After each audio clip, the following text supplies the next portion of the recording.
Very good morning, everyone. Dignitaries on the dais and management of TarunIAS, um, teachers, and most importantly, my young friends who've come from.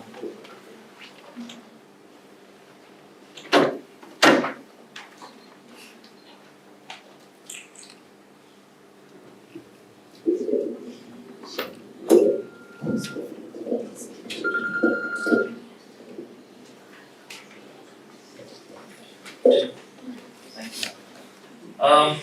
At the outset, I'd like to thank TarunIAS for this wonderful opportunity and this felicitation and the generous words Mr. Datta and his team had for me. Um, it does feel great to be securing a good rank, but more than that, I feel it feels better when you see media reports and everything, and they say that you're from Meghalaya. Shillong boy clears IAS, Shillong boy secures rank 52, and more than that, since I am from Shillong, I've been born and brought up here. And most of us would agree that Shillongites are a very proud bunch. We always go outside and we always talk about Shillong to the point where when I was outside, they named me Shillongite because I'd always continuously talk about the hills and the views and everything. So it does feel proud and does feel privileged to be, taking this name to the country outside. And apart from that, the civil service examination, as days are going by, it's getting difficult. But I feel I took 5 years to clear it. I gave 5 attempts. One attempt was, of course, just after my graduation, and then there were 4 serious attempts. But the first thing you need to decide, or first thing you need to think about before you jump into the preparation is to decide why you want to join the civil services. You might have different reasons, and to be honest, most of us are attracted by the perks and the status and the responsibilities it gives us. But more than that, you need to have a very personal reason for why you want to join the service. For me personally, my father was an inspiration. He retired from one of the central civil services, and so I was exposed to his line of working, and I also had the privilege of interacting with the few officers of the service. And from that, I realized that there is no other career that gives diversity, that reports a diversity of working conditions like the civil services does. And of course, I have no one to say it right now. I'm right at the threshold of entering the service, but from what I've read, from what we've all read in the media, this is what was my personal motivation. And since the exam, as ma'am and the others have said, entails a very long period of preparation. At least it's 2 years because 1 year you prepare and then there's 1 year of the exam itself. So you need to have a very strong personal reason for why you want to give two or more of my most valuable years of your youth to this exam. Now that said, I would like to delve into a bit technical points of the services since we have a majority of the young crowd here. Uh, Most of you would probably be knowing that civil services, of course, has 3 stages: the preliminary, the mains, and the interview. And recently we had the preliminary stage, and I don't know if there's anyone here who's, appeared for it. Is there anyone? Can you just raise your hands? No, there. Alright. Anyway, so if you want to prepare for the civil services, the first thing I would ask you to do is to just go through your preliminary papers in the past, I think at least 5-6 years. That will give you an idea of what exactly this exam demands. Because despite there being other government exams, recruitment exams, banks have their exams, SSC and all these things, the civil service examination requires a very specific skill set, and the questions, especially the way they've been turning out now, they require a very specific way of thinking, apart from the knowledge base, which of course you'll be covering with your books and your notes, and if some of you join your coaching centers, they would give you some notes. But apart from that, the thinking process has to be very clear. And prelims especially, it requires, apart from the knowledge, it requires some elimination skills. And those skills, you need to develop them through practice. And there has to be someone who actually, mentors them, mentors you and tells you about them. Because even if you read 10 books and you revise them 10 times, unless you know how to eliminate options in your prelims paper, you will not be able to clear it.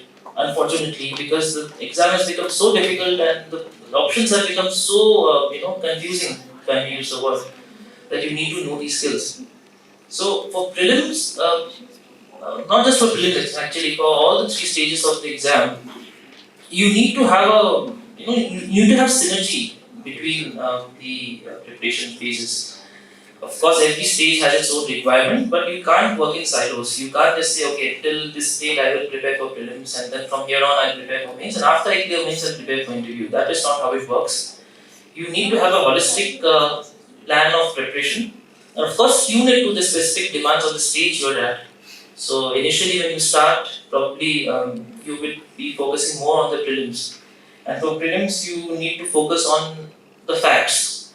And by facts, the way the paper is going now, you just can't read something in the book and just memorize it, write it down. You revise, even if you revise it 10 times, that is not how it works. Suppose you see something about 5G technology in the newspaper. It's not just enough to know that India has introduced 5G technology from say IIT Madras or some institute. You need to Google 5G technology and you need to see what exactly this technology is, because the questions are deep. They are getting deep now, and for that you need to at least go back. At least Wikipedia should be a primary source of information. Now it is a lot of work, I feel, but that gives you an upper edge over people who just going through the newspaper, just making notes from the newspaper. So this would be your strategy for prelims. Of course, you have the standard books. There are very few well-known books which all aspirants use. But more than that, you have to also go to the background. So if you read something in the book, it is very essential that you're curious about what you study in your books. In my prelims exams, I had many questions which I could solve from watching YouTube videos, because I love watching travel vlogs. And there are questions which come from such obscure topics that you will only come across in National Geographic or things like that. So the mantra would be to be curious and document your curiosity. If you come across something interesting, be it in a magazine, be it in YouTube, be it even in conversation with friends, just write it down. Make it a habit of writing everything down. So that would be for prelims. And for mains, again, the first and most important choice, most important thing you need to do is to make a choice of your optional subject. Like Shruti had said, and ma'am had also elaborated on this, there is no one-size-fits-all approach for optional. Primarily, we use a couple of things to judge an optional subject. One, of course, is your familiarity with the subject. Second is your interest, because if you're not interested in a particular subject, you will not be able to sustain talking about it or studying about it for 2 years. Then, of course, most important would be the availability of materials, because you can't choose. There are many, it's a list of I think 18, 19 subjects, and there are subjects which sound very interesting. But if you don't get materials and easily accessible materials, it's very difficult to study, and you have to study from an exam point of view. You can't just do it the way you study for your graduation, because the exam, the mains exam, they ask you application-based questions. They don't ask you bookish questions. So that's there, and of course guidance is required. So most aspirants, they at least for their optional subject, they try to seek some amount of guidance. I had my optional subject as agriculture. And since I'm a biotech graduate, I had the privilege of interacting with my college professors, and I worked in the field of plant biotechnology for quite some time. I had my research thesis on plant biotech. So that gave me an edge in the agriculture part, especially the scientific part. So these are the things you need to take care when you choose your optional subject. And once your optional subject is done, your general studies is the same for all people. So in the civil service examination, there's a saying that your GS papers is the armor you wear, and your optional subject is the weapon. So your GS will prevent you from getting a low combined total marks. But if you want to score well, you have to be good with your optional subject.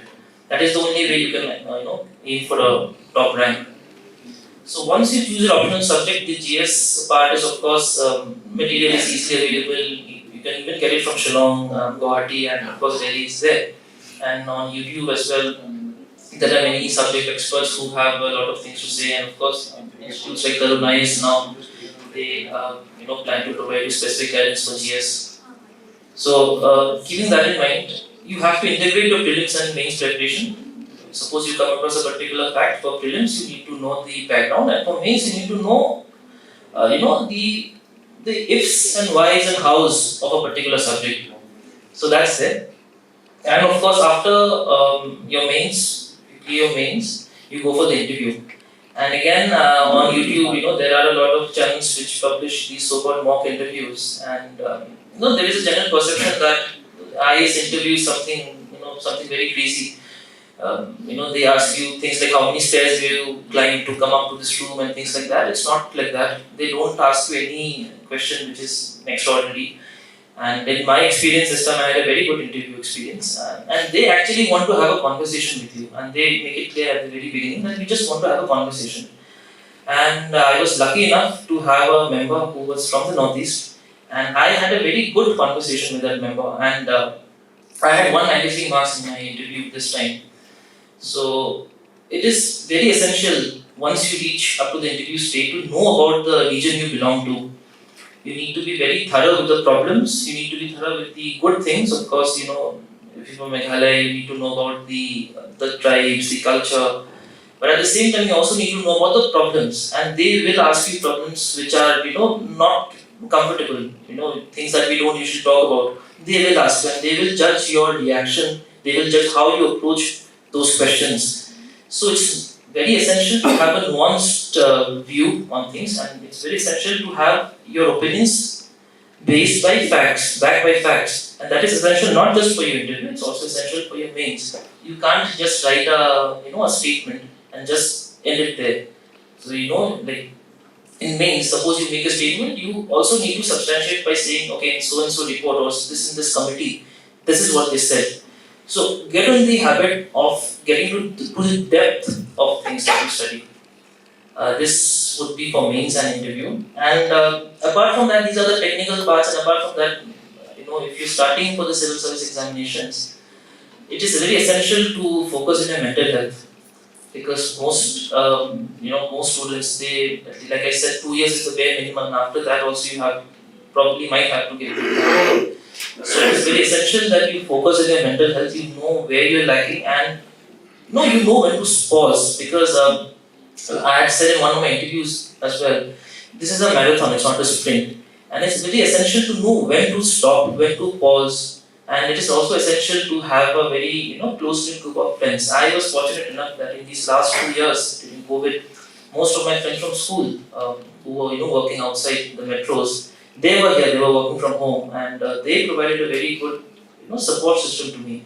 So after a long week of studying, intensive studying, weekends would be for drives, or just going to someone's place and just talking and getting away from the grind of UPSC for a few hours. So it is very essential for you to be having a good set of friends, your family. It's essential for you to be having someone you can confide in. It can be your partner, it can be your best friend. But it's very essential to have someone you can talk to when you're not feeling well. But it is also essential to have such a person who will guide you and who will help you get back on track. You can't just dance to a person and that person supports you. That's not how it works. The other person also has to support you and push you forward. So you need to make a very good choice of friends. So that is essential, and I think knowing people and knowing how to interact with people is a major part of this service. So you start very young in this case. Apart from that, again, I would say if you want to start preparing for the civil services, you need to develop a well-rounded awareness, and you need to be curious about things. The technical parts, of course, come later, but again, you need to be sure of why you want to join the civil services and be aware of the country and the region you live in, because that is essential. You can't bluff your way in the exam. With that, thank you very much, and wishing you all the best. I really hope we have more people from Meghalaya and more people from Shillong who join the services, and looking forward to that. Thank you.